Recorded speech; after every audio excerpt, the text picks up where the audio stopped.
Hello everyone, welcome to another presentation. My name is George and today I'll give you a brief introduction to how it is to be a software tester. There are three key objectives that I will discuss about. I'll give a brief introduction to software systems and software testing, and and I will also talk about software test terminology and give some context of the terms that I will use for this walkthrough of a regular day as a software tester. Today, software is everywhere, starting from computer games, programs, automotive, medical devices, avionics, mobile phones, and so on. We live in an age where people can do the same thing in the same ways. The most significant challenges organizations have to deal with is their ability to adapt to rapid and unpredictable change in more rapid and appropriate ways than their competitors. Evidence of this accelerated pace of change can be seen in Figure 1, showing adoption of new technologies. So, who is a software tester? Anyone who is testing software can be a software tester, whether they like it or not. Developers, end users, business analysts, professional testers, and so on. Regardless of their former role, if you're testing the software, then you're a software tester. But the scenario for this presentation is based on someone who is hired to test software. As a definition for software testing, software testing is the process of operating a system or component under specified conditions, observing or recording the results, and making an evaluation of some aspect of the component. The key things here are marked in bold. The first thing is that you do it under specified conditions. You have an environment and you have control over that environment, and you have to be able to know which versions of things you're working with, the data that you're using, and the state of the environment that you're in. For example, does it have enough memory or no memory at all? The next thing that is called out is to observe or record the results. Testing is all about observation, and you try to do that as non-intrusively as you can so that you don't impact the item that you're testing. And then you also record the results of what you're testing so that when you do see something that you think is a failure or something that is requiring further investigation that can be done. If you don't record it though, people don't know about it, and so therefore they probably won't do anything about it to investigate it or to fix it if it was a problem. And finally, making an evaluation of some aspect of the component. Your job as a tester is not to guarantee the quality of the item that you're testing, but is to give a fair and objective evaluation of that item. It's not whether you like it or not. There may be some things about it that you like or don't like, but based on your criteria for how this item should behave, then you need to make some evaluation. Now, this is where the big debate comes in, is what we do, uh, is what do we use to know what is a bug and what is a feature. That's one of the classic definition points of testing and debates of testing. Since most of us nowadays are working remotely, so just a regular day at work as a tester. You wake up, make your tea or whatever, brush your teeth, maybe also get your lunch. Once you're all set up, you'll start your computer, log into your work account and start working. Once you do that, you'll want to read emails from people inside your company, maybe some emails from developers that have fixed your some of the bugs that you have found. Um, because in your case you're a productive tester in your company, and maybe also read some other emails like what's left over for testing, maybe also some tasks that you must complete for that day. Once you are done dealing with your emails, you start with your daily tasks. There may be a meeting with your colleagues if you are working in an agile environment where you talk about what tasks must be worked on for that day, or you may be working more like an independent tester who creates test cases, suits, or simply conducts some of the regression or smoke test suits manually or automatically. Now, this is a simple scenario of of what you could do at work if you were a tester, but in essence, it's more nuanced than that. It requires a technical understanding of how you might prioritize your work for that day and pretty much analytical thinking. Um, that's why for the next slides, I will go deeper into the technical field of testing, and hopefully, I will also now make it easy for the average Joe to understand what is going on. QC is basically what you do dynamically. You're running tests. It's the act of maintaining the quality of deliverables. Deliverables are basically the output that you get from performing your testing activities like test results, defect reports, expected results, test cases, and stuff like that. By inspecting and measuring them against standards to identify defects for correction. It consists of inspections and testing and is the responsibility of the entire project team. Focuses on products, detection. Um, as a tester, you are not responsible for the overall quality of something because you don't have the control or authority to fix things. Basically, it's up to you to give this evaluation, and you do that by inspecting something or testing it. You might sometimes see yourself as a fruit inspector. You say when the fruit is fresh and or rotten, and this is not your fault it got that way. But you are the person that makes the call. You can make the call, is this software of sufficient quality or not, or do these things need to be fixed before goes on to the customer or to the next stage, whatever that next stage might be. So this is a product focused activity. QC is product focused with the intent of finding defects. Okay, now let's go through some terminology before continuing further with the next slide. A requirement is a condition or capability needed by a user to solve a problem or achieve an objective. An error is a human action that produces an incorrect result. For example, omission or misinterpretation of user requirements in a software specification, incorrect translation or omission of the requirement in the design specification. Defect is an imperfection or deficiency in a product that where that work product does not meet its requirements or specifications and needs to be either repaired or replaced. It's a generic term that can refer to either a fault, which is a cause, or a failure, which is an effect.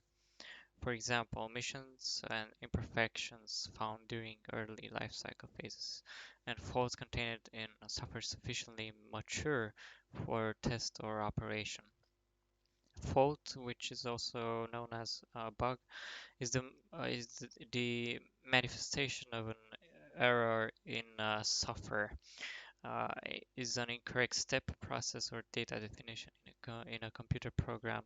A defect in a system or a representation of a system that, if executed or activated, could potentially result in an error. Um, a quick note here. Fault, if encountered, can cause a failure. Faults can occur in specifications when they are not correct. A failure is the termination of the ability of a system to perform a required function or its inability to perform within previously specified limits. An externally visible deviation from the system specification. A failure can be produced when a fault is encountered. Failsoft, pertaining to a system or component that continues to provide partial operational capability in the event of certain failures. For example, a traffic light that continues to alternate between red and green if the yellow light fails. Whenever I talk about those terms to differentiate them, I have created this a slow unfolding disaster analogy to describe how a simple error can unfold itself into a bigger problem and maybe lead to a disaster that is indeed a failure. So let's say that the developer has introduced an error inside the code. And by the way, I was also a developer that coded in Lua, and it was many times my fault that the software had bugs, and I had to start the debugging process and extract some inputs to find out what the problem was. Some of my friend developers start asking me why did I get them into my analogy, but trust me, guys, it may not be your fault. It may be just the requirements that are ambiguous, and nobody's perfect. When I was a developer, many times I had to ask my friends to test my game, and I created a private server for them to perform some beta testing before I integrate the stuff I changed into the production server. What I want to say is that there should be a no blame environment, and testers and developers are all friends. Uh, but anyway, sorry for the digression here. So let's continue with the analogy. The developer will then compile his codes with the error that's inside it, and now we have a defect. So the defect is inside our software and just waiting for someone to hopefully find it by executing the program, or just stay there without anyone noticing it. And there are some bugs that just stay like that for entire years without coming out to the surface. And it's IBM that found many of those bugs later on. Um, so as the software runs, the defect will come into our observation, and at that point we call it a fault, which is equivalent to a bug. And the term bug and debugging came from Admiral Grace Hopper. They had a large computer machine, and someone literally crawled into that machine and extracted the moth that was inside. And at some point, when they wrote what happened, they also taped the moth into the logbook. But anyway, so um, once a failure occur in a component, then fail software will come into play, so that it will provide partial operation in case of certain failures. And we can recall this from the previous slide where the software of a traffic light continues to alternate between red and green if the yellow light fails. Um, a quick note here, a component that is dependent on other components um, have a higher chance to break the entire software system. When we talk about quality, it's obvious that functionality is one part of it, but that is not the entire picture. And just because something works correctly, it doesn't mean that it still has the needed levels of quality in other areas. In general, new application systems need larger, more complex, and higher quality software. Almost every software product, such as Microsoft Word, Google, Adobe Acrobat, have become larger and larger as the product versions up. Every application system and software product needs different quality properties based on its purpose and context of use. For example, for interactive consumer software such as games, usability and performance efficiency are considered important. For internet and open systems, then security and interoperability are most important. For mission critical systems, then functional correctness and reliability would be the most important. Testing measures how well something stacks up against a set of criteria for certain quality characteristics or attributes. Now, I will not go through all those characteristics, but I will probably make a separate video for that. There are also the quality and use characteristics, and this is the degree to which a product or system can be used by specific users to meet their needs to achieve specific goals with effectiveness, efficiency, freedom from risk, and satisfaction in specific contexts of use. Before the product is released, quality in use can be specified and measured in a test environment designed and used exclusively by the intended users for their goals and contexts of use. For example, user acceptance testing environment. Um, Now, what you see here, I thought it would be fun to give some examples from computer games and show some different types of bugs. And these are the first pictures that I found in the Google image search, but you can see the horse is levitating. There is like no gravity whatsoever, but apparently for a character which is Geralt, you're still on the ground. In the second picture, there's a character model from the Assassin's Creed. I think this was encountered by using a certain costume that had no hood, and we know that the main character always had a hoodie that was covering his face, but they forgot to add the facial texture for this costume. In the third image, we have the main menu of Team Fortress 2. As you can see, the texture is corrupted all over the place. Now, let's just get into something more practical. What I have here is a test procedure specification that we are going to execute. A test procedure specification is also called a test script, and the idea behind it is that you have sequential steps, which are right here, that you have to follow to obtain different test results. Now, I have an identifier, which is a test procedure tree. This just gives a reference points for traceability. Now, next we have the objective and priority. Uh, the estimated run duration for this procedure.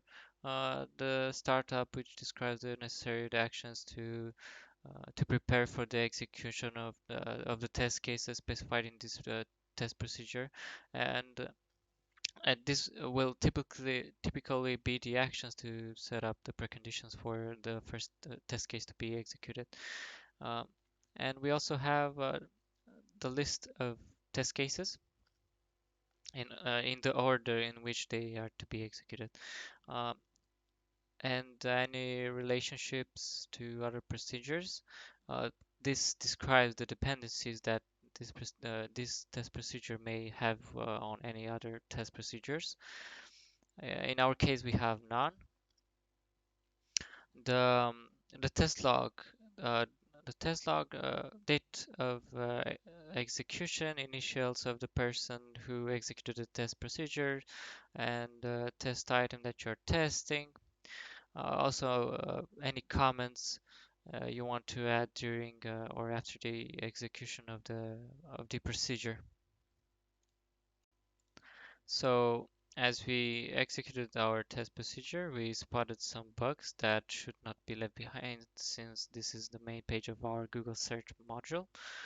Now, I will only focus on the hyperlink bugs and write a bug report for them. But as a challenge, let's see if you can spot all the bugs within this Google search web page and write them down in the YouTube comments section. A test incident is an issue that is noticed during testing that requires investigation, such as when an actual result deviates from the expected result of a test or when the system behaves differently from how a tester expected. Test incidents are recorded in test incident reports. There will be one incident report for each unique incident. Incident reports are also known as defect reports, bug reports, fault reports, you name it. Now, what you see on the left-hand side is a Jira defect template. This is a defect management tool where you can write your bugs and send them to the database. This is the most popular tool that's out there and many companies use it. But on the right-hand side, I filled up an incident report of our findings, and an incident report means just that.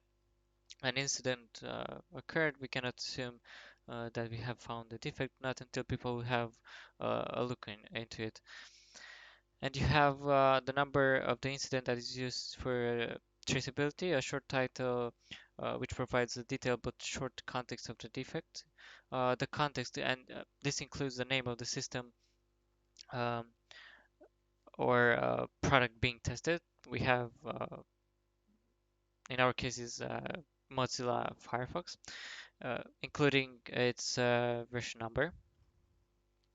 The test procedure and test case, including their unique identifiers being executed when the incident was observed. In our case, it is test procedure tree. The test environment in which the bug was encountered. I don't have it here, but you can also have any test data that is considered relevant in order to satisfy the execution preconditions and inputs. For example, if we have tested an ATM, we should list the ATM card numbers that were used to test the system. Um, Status simply shows the status of our incident report during its life cycle. An incident report can have numerous states, like in progress, deferred, in review, and such. We will talk about that in the next slides. Uh, the person who created the report, also date and time when the report was created, a detailed description of the context in which the defect was observed. You can also have a field called reproduce rate, which indicates if the bug is reproducible, and you just say like, okay, I could reproduce this bug only once out of 3 attempts. This can really help with the debugging process. The steps to reproduce the bug, these are the inputs or steps that are acting as guidance for reproducing the bug. Uh, Actual result, the observed result during your test execution. Expected result, the predicted behavior. Basically, okay, we have the actual result, but what were you expecting to happen? And observed during, basically the test level in which the bug was found. Now, severity and priority, there is a lot of debate on the internet on how you choose the severity and priority of the bug. Some people choose the severity depending on the impact of the bug and on the product. But here's my view on this. Severity, the severity indicates from the originator's point of view the impact the defect can have from both technical and business perspectives. For example, technical impact can include the user's ability to perform tasks and operate the system, or the users or the tester's ability to continue testing the system after the incident occurred. The business impact can include consideration of how the organization's reputation can be negatively impacted by the defect if it were to occur in the live production system. Um, Priority. It provides an evaluation of the urgency for the repair from the business perspectives. And most organizations have from 3 to 5 categories. But the business impact can be derived by defining the severity of the defect risk.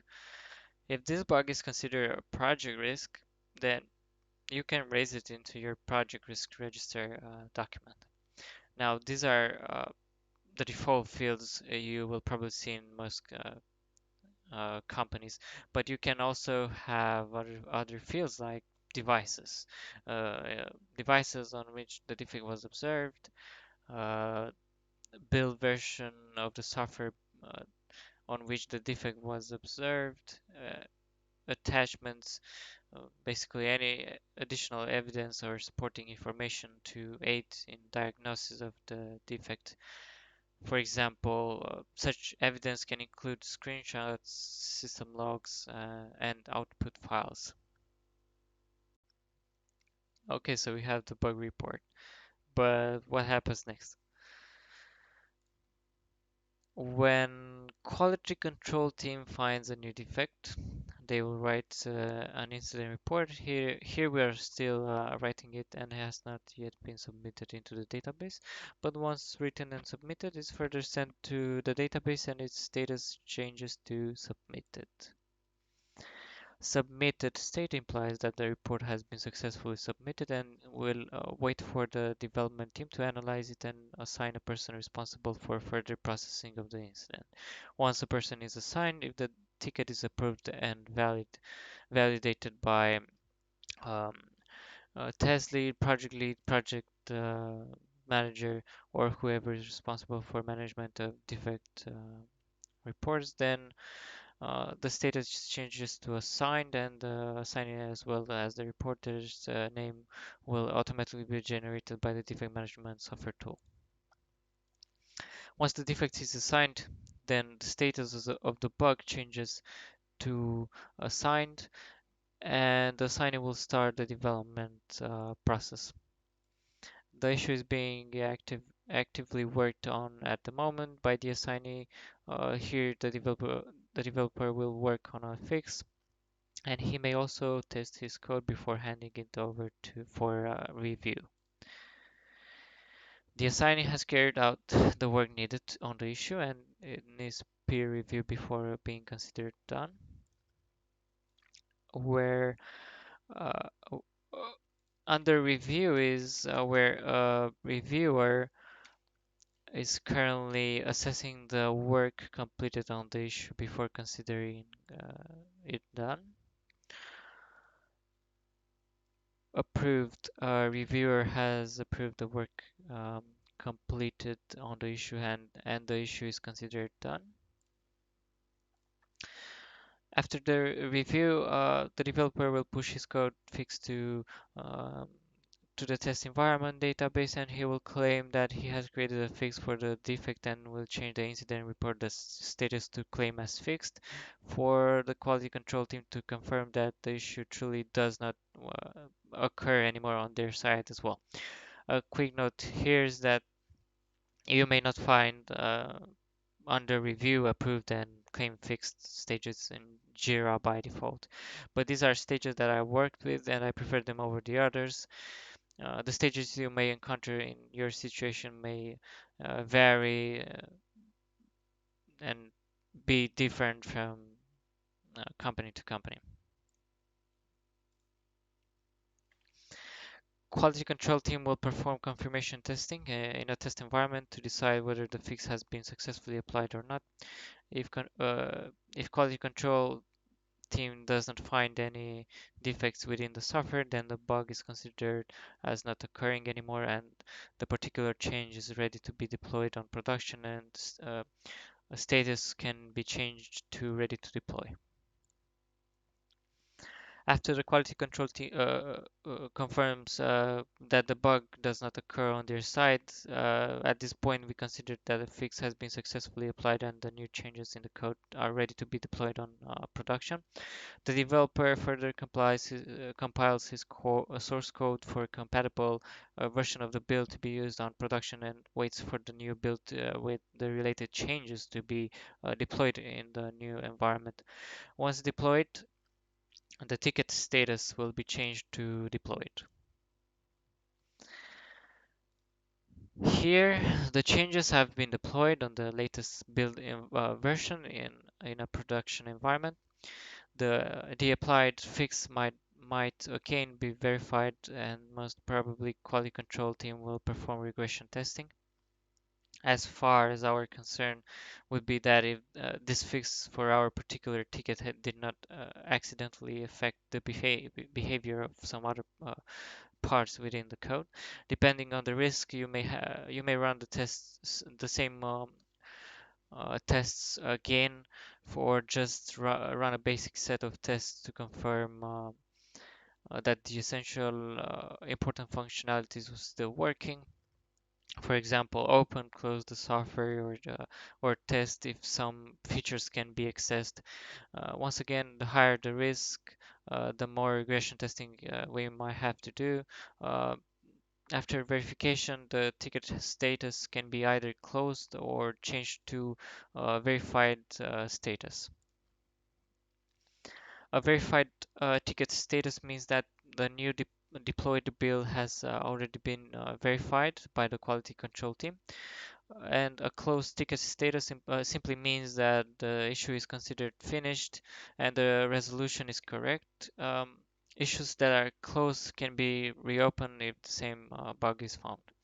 Now, um, there are also other resolutions. As you can see here, uh, we have deferred. We also have need more info. There's also invalid, duplicate, rejected, will not fix, which are not on this diagram, but for which are not planned to be discussed in this video. Okay, so thank you for watching, and I'll see you next time.